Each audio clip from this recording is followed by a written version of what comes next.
La música es una parte integral de la cultura inca y es considerado como algo viviente o material. En este tiempo ellos no tenían idea de cómo explicar el origen del sonido. Es por eso que creían que era un fenómeno que podía dotarlos de espíritus que serían de gran ayuda, como por ejemplo en las guerras, además de ser una manera de comunicación entre ellos y sus dioses. Lamentablemente el imperio inca no tenía aún desarrollado la escritura, pero podemos recopilar esta información a base de crónicas o algunas cerámicas que mostraban claramente que en cuestión de instrumentos predominaban los de viento y percusión.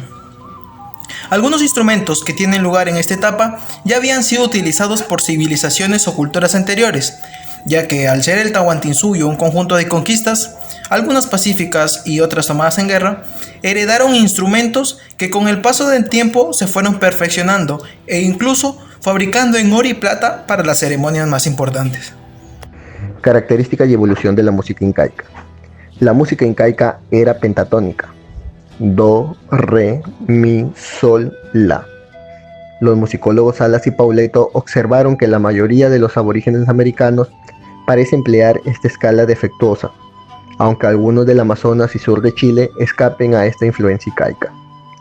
Refiriéndose a la música incaica y su evolución, Salas y Pauleto opinan que en las monodias indígenas del periodo precolombino, la línea melódica, generalmente extensa, posee una gran libertad.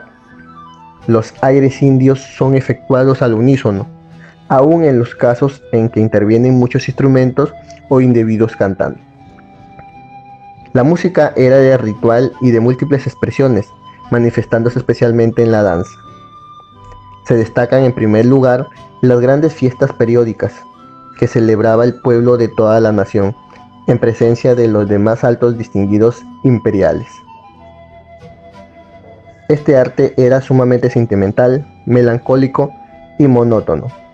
Como resultado de la conquista por la presencia del mestizaje, el carácter melancólico de los aires nativos se acentuó aún más.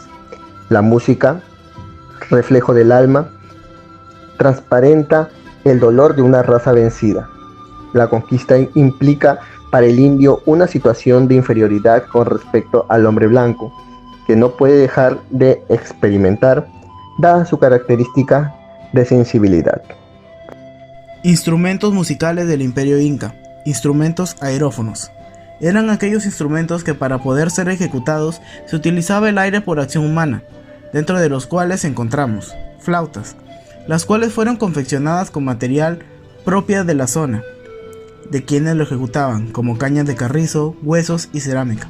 La quena, instrumento de uso muy generalizado, del cual se confeccionaban de distintas formas y materiales, siendo el más típico el longitudinal, de una sola pieza con varios agujeros y abierta en ambos extremos.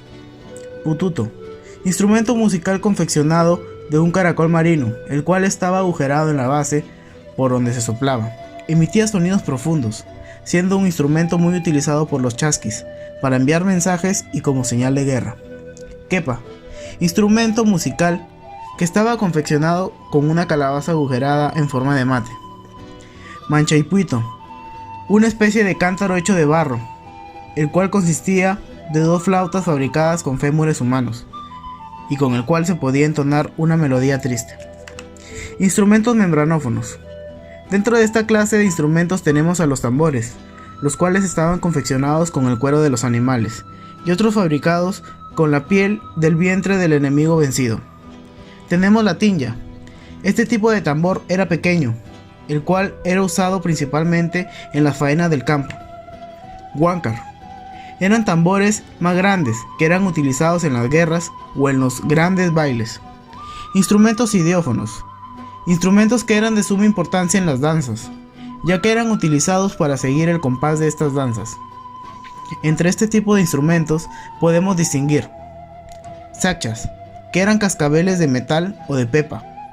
Estas sachas se colocaban en las rodillas. Sonajas. Estos instrumentos eran colocados en las muñecas. Bastones con sonajas. Estos instrumentos servían para seguir el ritmo tanto de la música como de la danza. Formas musicales en el incanato. El yaili, no solo era un himno de triunfo bélico recitado en voz alta en la plaza, era también un canto de expresión agrícola, canto de esperanza y agradecimiento al Creador. El Jarawi, palabra quechua que significa poesía y canto, es una canción lírica en la que se hace referencia a la búsqueda del amor y a las emociones. El huayño o huayno, que significa bailar tomados de la mano. Es una forma musical que reúne la poesía, la música y la danza a la vez. Música de carácter festivo, cuyo mensaje usualmente es el enamoramiento y el sutil cortejo del hombre hacia la mujer, como también el desengaño y sufrimiento por la pérdida de la mujer amada.